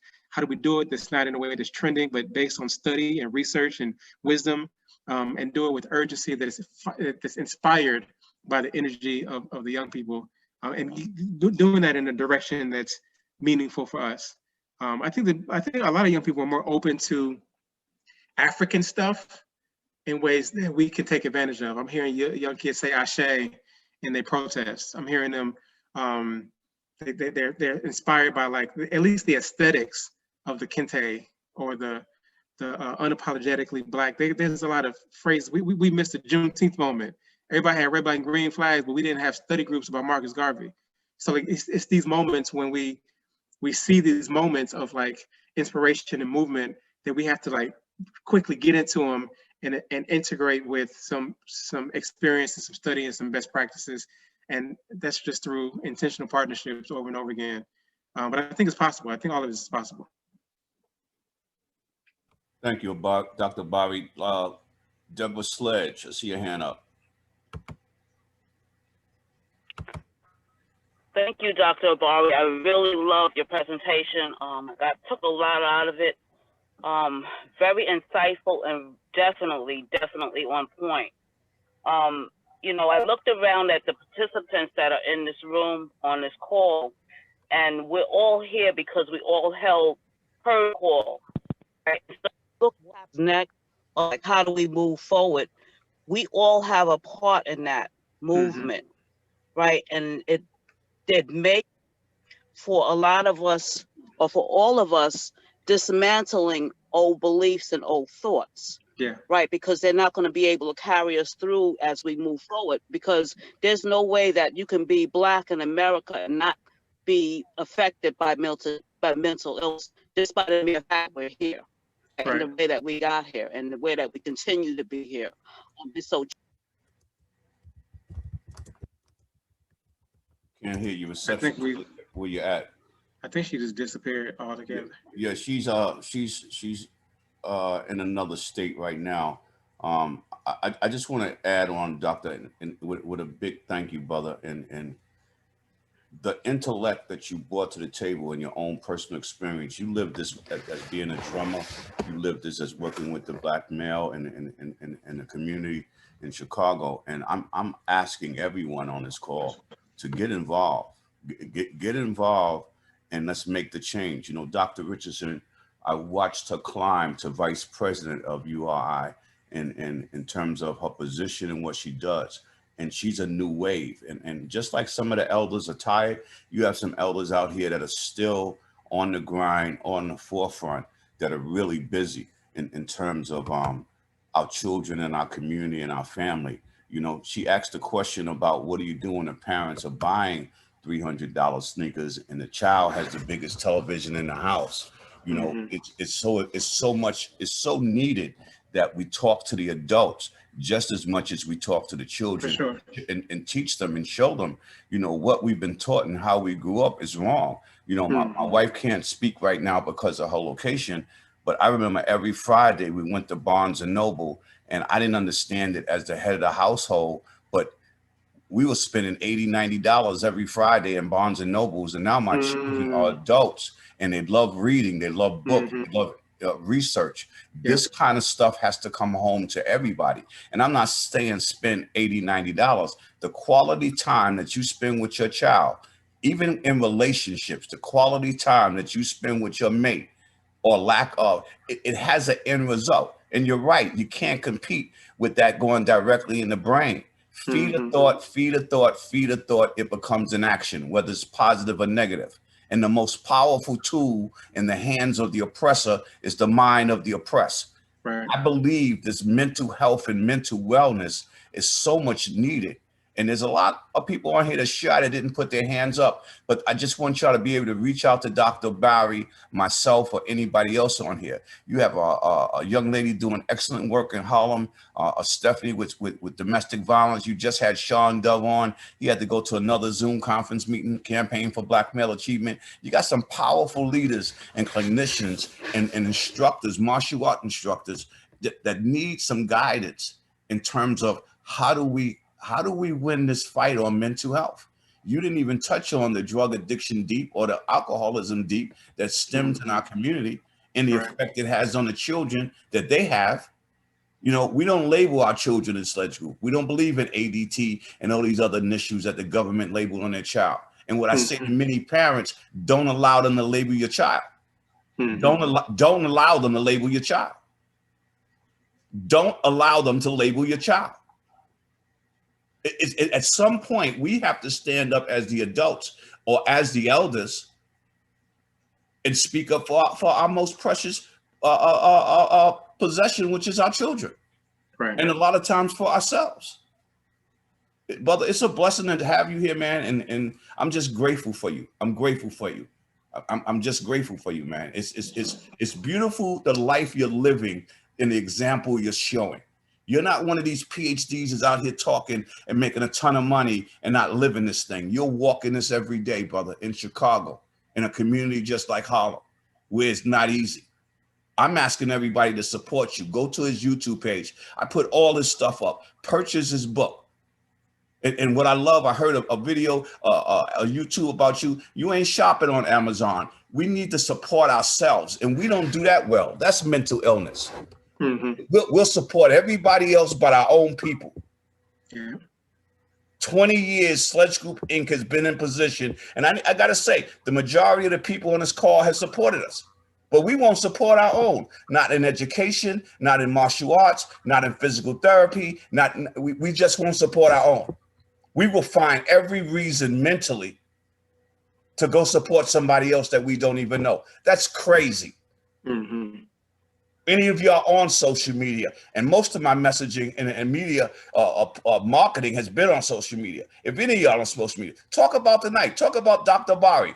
You ain't gonna talk about Mychal Sledge. Talk about Dr. Bari and the work that he's doing, and his heart is in it. And check this out. This is a young brother.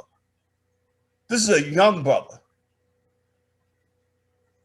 Let's get behind him and be his wings. My wife put in the chat, it's collective effort. It's collective effort. None of us are perfect. Any more questions before we close for the night? Anybody? Come on, Shakika. I see your hand. Come on, sis. Unmute yourself. How you doing? Good evening, everybody. Thank you for raising your hand. Thank you.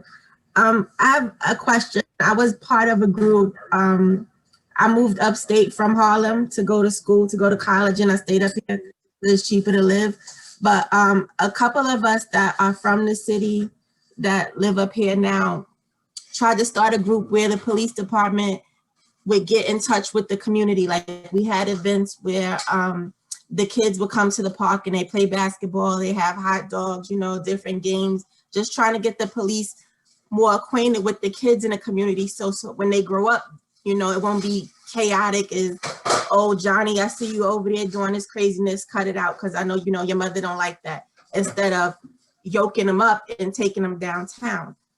I've had a lot of issues with that lady lately with the things going on around the world with the police, and I kind of fell back from the group. So I just have a question as far as, how do you mentally like try to get over that to not, you know, take you out of your, not comfort zone, but out of your everyday living, the things you're doing in the community? How do you say the question? I don't understand your question. Like how could possibly that be approached to not let the things going on in the world take me out of, you know, not wanting to work with police officers anymore, even though some of them I know, you know, personally, and I'm not that type of person, but it's the police department, and you know, you have the bad apples. How do I get myself out of not wanting to be a part of that and continuing my mission, you know, in the community? I had a call this morning from a president of the National Association of Black Prosecutors. We had a long talk about, she wanted to partner with Black psychologists, because she's realizing a lot of the prosecutors are dealing with a lot of guilt from the position in response to stuff's going on. And I was like, I'm not sure that I want to bring my psychologist to help you assuage your guilt so you can go back to work to prosecute more Black people. You gotta distinguish yourself as one of the good ones first. And then I learned that, and then we can figure out how to support that and talk about programs that you can send kids to instead of jail, and all there's other ways that I can be useful for you, but it's not to make you feel better about doing the things that you're already doing. I think it's really valuable to pay attention to those shifts in your spirit and your emotions and whatever's nagging at you saying, nah, that might not feel good no more. Whatever I was doing before might not actually be the approach that is leading me towards my highest potential and my community's best wellness. So I wouldn't suggest you try to find some mental trick to get you back into that program. I would think, I would pay attention to the authenticity of the wisdom inside of you that might be leading you to a new direction. That might have been good for the time and place, but there might be something better that you could spend your time doing.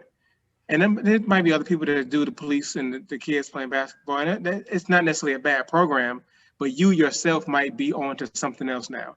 And so I wouldn't try to force trying to feel better so you can get back to that. Like if something inspires you to say, no more, go with that. Honor that. Like give yourself the permission to grow from that and see where that takes you. And you might come back to it, and you know, it's ebbs and flows and cycles. But like if in this moment that doesn't feel like your work, I wouldn't force it. Thank you. I don't see any more hands up. Come on, Greg. Unmute yourself, brother. And I'm gonna take one more after that. We've been on here a minute. Or Stephanie after Greg. Come on, Greg. How you doing, Brother Obari? And what's thank going on, you so much, Brother Mychal Sledge, for inviting me. That was just some powerful stuff that you chimed in on. And I realize more and more our children go through disconnect. It's called disconnect because when I was a youngster growing up until now, what I do for my own children and their adults is we sat at the table dinner time and we spoke to each other. This is where all the interaction and everything took place. And we never veered away from that. Up until we're adults, we still do the same. This is where we exchange our culture. This is where we talk about things that don't seem right.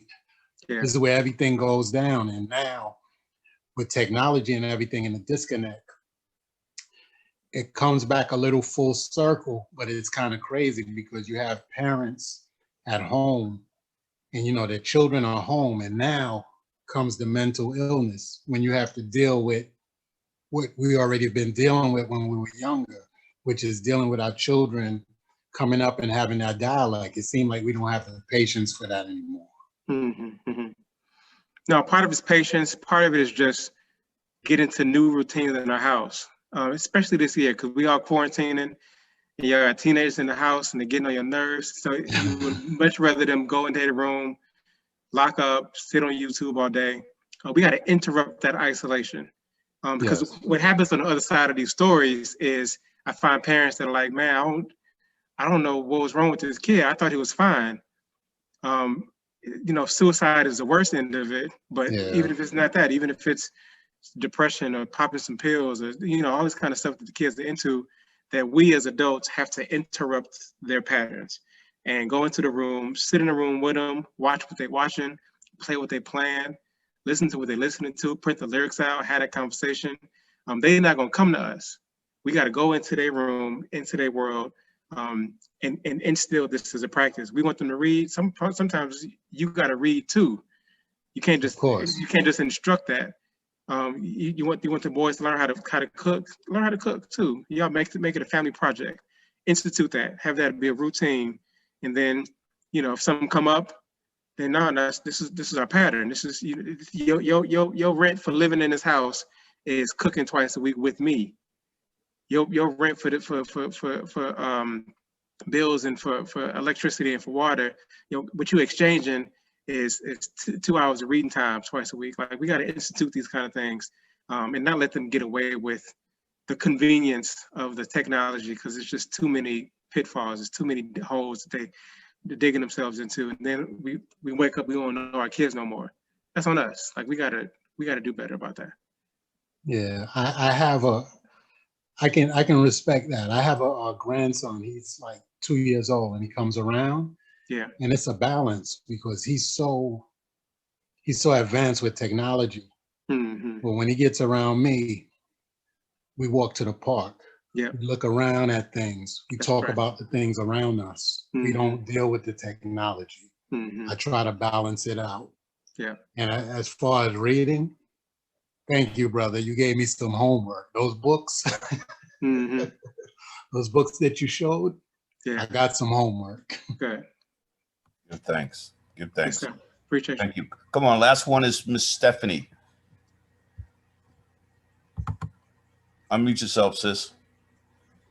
Hi, thank you so much. Good evening. I honor everyone on this call, and particularly my brothers. I got on a little late because I was on another Zoom. I'm just getting in from work, but I am the founder of WARM. WARM is a non-for-profit organization that I created 10 years ago, coming out of my own pain. And I didn't see Black women in my community. So our job is to interrupt the vicious cycle. But I liked this brother, Mychal. I really want you to connect me with this brother that was on the line. Powerful, powerful, powerful. I mean, the stuff that he dropped, my spirit was fed tonight just by listening to some of those things. But, we as Black people coming from 400 years of trauma, that is mental illness. And one of the things that I see what's happening in this community, in my community in particular, is that, there's no name for it. We're not naming it. When I grew up, they called Uncle Joe crazy. But Uncle Joe wasn't crazy. He was a molester. He was a sociopath. He was bipolar. See, this is how we never got the help. I didn't have a Black man in my house, so I didn't know the mechanisms or the structure of how a man is supposed to treat a woman. So I was failed that way. So I went out and practiced what I saw. And that brought a lot of pain and suffering because my early childhood traumas and not having that structure at early high. I heard you say you told your son, you better not say no damn Pledge of Allegiance. Mm-hmm. I didn't know about no damn. I said Pledge of Allegiance because that's what I heard. Right. I didn't know no better. I wasn't taught these things. So now that I'm, in this work that I do, that God came and said, come on. You got to go. I got some work for you to do, child. You done served Satan for 30 years. Now you're going to come on and work for me. So I'm honored. I wake up every day. I say, God, use me. Because I've been used by everybody else. Why not let God use me? So now I'm in my 10th year. And because this trauma and domestic violence and this uptick and corona and the isolation, we decided to open up our doors. We were the only organization in Harlem that keep our doors open because we had the social distance, because we had the space, because we had the PPEs, because we didn't understand as Black women, how do you rescue somebody virtually? When these women are in this trauma. So we went out and we created this new initiative called Love on the Block. So we just started flooding the community with resources, with music, with games. And, you know, the police, I said, come on in. Because now I got control how you going to come into my community. Bring your food, bring your resources, bring the rock climbing. Now, some of them young, what do you call those, millennials? They bounced on me. They bounced on me in the midst of a big project. And I said, go ahead and bounce, because if you was with Harriet Tubman, she would have threw a gun to your face. and Malcolm X said, by any means necessary, freedom. But they didn't like the way I yelled and screamed. And they said, I said something that they didn't like. And I said, what? Okay, they don't understand how to deal with dialogue and deal with upset. They fight with internet, and they fight with online, and they fight with text, and nobody talk no more. How do we deal with conflict resolution? I bounce on you because I don't like how you talk to me. So we got work to do. I want to connect with you. I'm honored. Thank you, Brother Mychal Sledge, for putting this together, because we need more of this, and we have the power now to do it. But my question to you, I said all that, but my question to you now is, how do we as Black people come together and work with each other when we've been beaten down and built to hate and destroy and separate from each other? How do we now begin to build these mechanisms? Because we can't really let nobody in until we kind of like get right. I firmly believe that, thank you for your work. I really appreciate your work. My sadness about you having to do that and the experiences that you had is that I see intimate partner violence as a man's issue to solve. And over again, I'm saying it's only women in this space that are creating shelters, having panels. It's Domestic Violence Month. I haven't seen a man gathering around domestic violence publicly this whole month. It's only women having this conversation as victims, and then as survivors, and then different angles as professionals. This has to, if we're talking about the culture shift where men learn to have a understanding of their power that is not about control and dominance that we are inheriting from this system, and then that manifests in the house when we lose jobs, when we, you know what I'm saying, when we come into tough times and we have to take that out on the closest thing to us, and now we're stuck in the house. That shift and conceptualization of the value of women has to be a conversation that men have with other young men. So if we're not doing that, as talking to the men in a circle, that can't be the women's work. That is every single time is our work to do, to help them digest the music, to digest their practices. We had, and there's some ways in which there's good conversations about the shifts in masculinity and how we define ourselves in my age and older, but none of that's touching the young people. They have no idea of the blogs and the YouTube. They're not watching that stuff. That has to be us going into their space, having this conversation about the sacredness of what Black women in particular are. To your question though, it's also a spiritual mission for me to think about the unity of bringing Black people together. I honestly believe that part of how we got into this predicament was because of spiritual pacts that we did not follow through with on the continent, when we threw away our shrines, when we disconnected from our traditions, and that those things lasted for generations, and that made us vulnerable to the attack from European oppressors. They were never stronger and more powerful than us. We just did not do what we were supposed to do to come together back then. We were divided back then, and that generational curse persists itself into right now. And the reason it's so hard to do it is because we have been feeding this spirit of disunity for generations. It's been eating off of our the millennial thing you said. They canceled you. This cancel culture is crazy. They canceled you because they got their feelings hurt, because they are, and when they do that, they feed this same demonic spirit of chaos that keeps us from coming together. So the work to come together is not a simple task.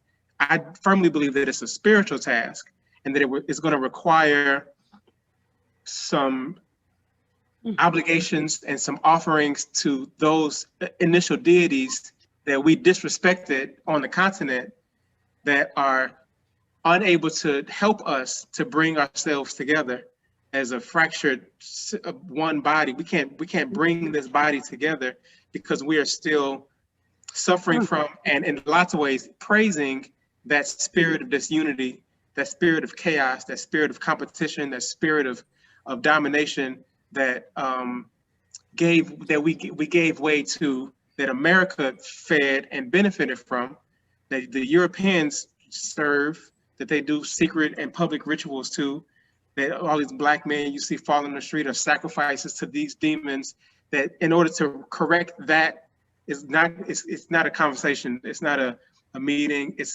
deep spiritual work to be able to appease these kinds of entities that have been wreaking havoc, that every time we disconnect from our family, every time we get into squabbles, every time we don't resolve these conflicts, that there's no, like, the conflict resolution isn't between me and my brother, it's between me and my ancestors. Yes. To resolve that is a different strategy. The psychologists can't do that, the counselors can't do that. How do you resolve intergenerational pacts between your ancestors and my ancestors? That's a different approach to how do you build unity, and that requires a different type of study, a different type of ritual, a different type of reclaiming those names of gods and those principles, and not any particular tradition. I studied E5 from the Yoruba people, but all of it's the same. The Kemetic traditions, the Akan traditions, everybody has the same understandings of indigenous deities that we serve, that we turned our backs on, made us vulnerable, and that as long as we keep our backs to, we will never figure out this problem of coalescing our power, as long as we serve the gods that America gave us, and thrive off of the chaos and the violence and the bitterness and the disconnections that we continue to see all over the city, all over our organizations, in our family. I think it's a spiritual work. Until we do that we'll keep circling around, trying to figure out how to get along with each other. I think it's deeper than that. Can y'all see why I love this brother? No, seriously, can y'all see why I love this man? And yes, it's a perfect, indeed. It's a indeed. perfect way. Yes, I love him too. Listen, I appreciate y'all. That was serious. Dr. Bari, you don't know who you're speaking to. We have Yoruba on this phone. We have Islam on this phone. We have Kemet on this phone. We have sacred women on this call. We have Mayat on this call. And to me, that's the beauty of our problem, and our solution is spiritual in nature. Yeah. We have to get right with self, with God, with our spirit, and realize there's a fight going on internally before we can love ourselves and then love others. We teach this in Sledge Group for 20 years. We're a holistic program. We don't claim dogma. We claim spiritual principles. We claim reaching inside of yourself and finding a God within you and paying homage. You were talking about the statues that are around. Every home should have a wall, and I'm not talking about idols. I'm talking about your ancestors. I'm talking about your grandfather, your grandmother, your parents, someone that meant something to you, and call on them. I am so grateful you started tonight with libations and calling on the ancestors. One of the most spiritual feelings I get every Wednesday night is I have Islamic brothers, Christian brothers, Mayat brothers, Kemet brothers, Yoruba brothers sitting in a circle with me every Wednesday, pouring into these young kings. Stephanie, if you have any problem on the street to Harlem, I don't have to leave my house. You got about 6 martial artists on this call that I love badly, that will grateful and graciously handle them young cats in Harlem. All of a sudden, they will just disappear. And I agree with you, Dr. Bari. It is our responsibility to protect our women, our queens, our daughters, our sisters. It is our responsibility as a king, as a man. And if you don't know how, learn how. I got a woman on this call. She just introduced herself as a educator for 19 years in Maryland. This sister can kick butt. I got another sister drinking coffee, sitting in the background that can kick butt. Stephanie, you need to get with the people on here. Okay. And yes, indeed. We need to do more. We need to do more work. Dr. BREWMASTER, this sister had me up in Albany, my first time at the Black Puerto Rican Caucus, the only male speaking on domestic violence. Mm-hmm. And I heard you talk about there's not enough men talking or working in the domestic violence field. It's all women. Mm-hmm. But how do you address the problem if you don't have the male in that in that mix? How do you address the problem? Right. I really want to end with this spiritually, man, in terms of thanking everybody. Please look for series 3 of 2020, health and wellness.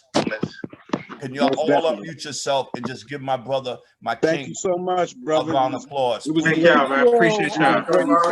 Thank you so much. Appreciate it, Thank man. y'all. Thank you so much. Thank you so much.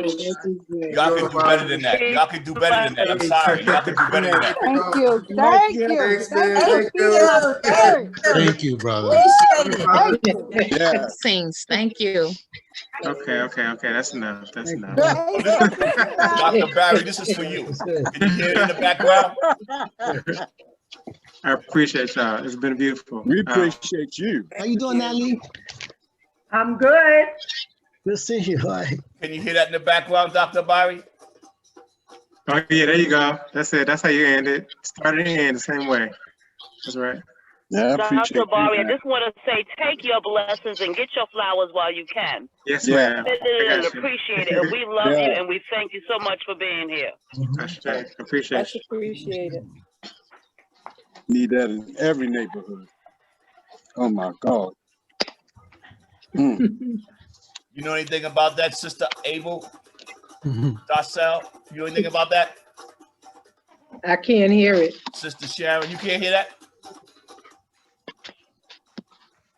I thank you, Sister Don't hear Darcel. anything. Stephanie. Peace. Hey, Steph. How are you? Good.